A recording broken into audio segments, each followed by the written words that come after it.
And Ezekiel Elliott has been suspended for the first 6 games of the season. Now, he has 3 days to appeal that suspension. The NFL must hear the case within 10 days, but Ezekiel Elliott has been suspended 6 games to open the season for violating the NFL's personal conduct policy.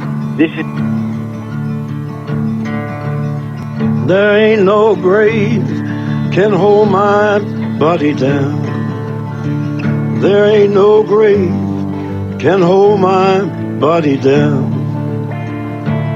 When I hear that trumpet sound, I'm gonna rise right out of the ground. Ain't no grave can hold my body down.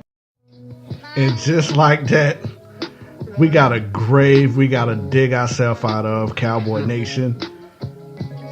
As Adam Schefter just stated, Ezekiel Elliott, the star running back of the Dallas Cowboys, has been suspended 6 games for domestic violence. How did the NFL come up with this conclusion? We're going to get into it this episode of Enough with the BS podcast, Dallas Cowboys edition. Ladies and gentlemen, my name is Tyler Butler. You can follow me on Twitter at TYLER7772, or you can follow the show at podcasting. Well, nope, it's BS Podcast 864. That is BS Podcast 864 on Twitter, or you can email us at podcastingbs@gmail.com. Let's get right into it. The Zeke Elliott situation. The NFL dropped a freaking Thor hammer on the Dallas Cowboys over the weekend, suspending running back Zeke Elliott for 6 games, as previously mentioned, for domestic violence. I know some of you guys are saying, well, 6 games is excessive. And you could be right. Maybe you are. Maybe you're wrong. But that's going to be the sole purpose of this podcast, to figure out who is really right and wrong in the Zeke Elliott situation. And we're also going to be talking about the second preseason game versus the Rams at the end of the podcast as well. But as always, guys, thank you for tuning in, for listening, however, wherever you may be listening across the country, whether you are in the United States. All prayers goes out to those who were affected in Virginia. Come on, guys, we got to get together. But back to the show. Now, the NFL domestic violence policy, what exactly is that? Well, it was a policy that they put in place back in 2014. But once we get into this podcast, guys, I really want to know, have the NFL been following policy, or have they just been pulling out suspensions out their ass? And that essentially what it seems like to me. I'm not going to waste no time. Now, the policy states, guys, that a player should be suspended at least 6 games for his first domestic violence offense. But ladies and gentlemen, I ask you, and I want you to really think about this. When has the NFL ever abided by its own policy? I say it's time for a little bit of law and order, right? The criminal justice system. The people are represented by 2 separate yet equally important groups. The police, who investigate crime, and the district attorneys who prosecute the offenders. These are their stories. Yeah, let's break down some of these cases. Do you guys remember Jets wide receiver, Quincy, I think his name is Nwanya. I don't know. He plays for the Jets. He's kind of irrelevant, but the story is relevant. Now, he was arrested and charged with a simple assault for dragging a woman off the bed. After the NFL did their investigation, was he suspended to 6 games that's mandatory that Zeke Elliott is getting? No. He only received a 4-game suspension. Well, what about the Giants kicker Josh Brown? Remember him? What a lovable guy he was. He was so lovable that he was arrested for domestic violence, and his wife even described him treating her as a slave. If you don't know what that is, Google it. She was quoted as saying she literally feared for her life. And this guy was so nonchalant, he actually admitted to everything. Everything. Not just a little bit. Everything he admitted to that he done to his wife. Now, I know you saw the video on Ray Rice. I know you heard the stories about Greg Hardy and how he abused his girlfriend, and also got to a point where he threw her on a bed of assault rifles. Now, Greg Hardy, I believe, got 6 games, and it was reduced to 4. Josh Brown treated his wife as a slave, and she literally feared for her life and her children's life. Well, how many games do you think he got? Don't worry, I'll wait. I'll let that marinate just for a little bit. Treating your wife like a slave, abusing her mentally and physically. How many games do you think that is worth? Okay, I'm out of time. He was suspended 1 game. 1. Not only was he just suspended for 1 game, but he got a contract extension for $10 million. That's another story for another day. Let's go to Green Bay, shall we? Tight end Andrew Corliss was accused of firing a gun in the air during an argument with a woman. After an NFL investigation, 2 game suspension. Don't worry, I got more. Washington Redskin linebacker Junior Gillette was videotaped literally whipping females like a mule, beating the brakes off of these females with a belt. 2 game suspension. Now, after a month after they put the policy in place, Arizona Cardinals running back Jonathan Dwyer was arrested for headbutting his wife like you're a freaking ram. Broke her nose. 3 game suspension. Now, let's go ahead and circle back around to the Dallas Cowboys, shall we? Because this is a Dallas Cowboy podcast. Back in 2015, Mr. Gucci Black. Yeah, remember that fool that stole cologne and some draws? Yeah, that dude, a.k.a. Joseph Randall, was arrested on domestic violence with a weapon to his baby mama. 4 game suspension. Now, the NFL all of a sudden has a mandatory policy in place. Now, if you have that many discrepancies and that many holes in your mandatory policy, aren't you constantly breaking it? Or is there even a policy put in place?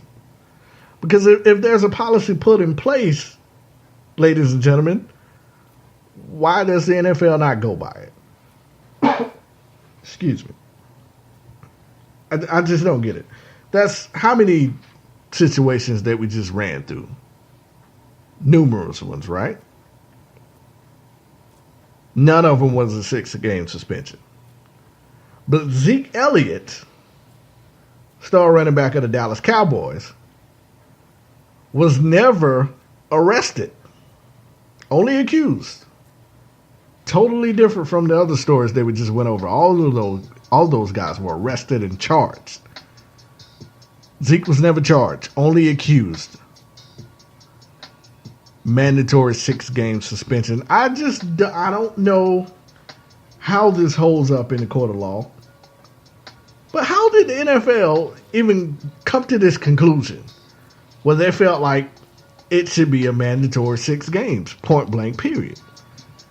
Are they trying to make up for all the times they dropped the ball? Just like last year when they drug out that Tom Brady situation for Deflategate. That went on for a freaking year. Over flat effing footballs. A year. Trying to figure out why did Tom Brady take a little bit of air. And I mean, they brought in direct scientists. All this is unnecessary. for four games for deflating footballs. That's also another story for another day. Back to it. Well, the NFL this time believed that a 6-game suspension was somehow warranted. Now, I'm not poo-pooing the situation by any means whatsoever. If Zeke Elliott actually did what he is accused of doing, and there is proof showing that Zeke did abuse a female, then he absolutely should be suspended. Absolutely. I don't disagree with that whatsoever. But where's the proof?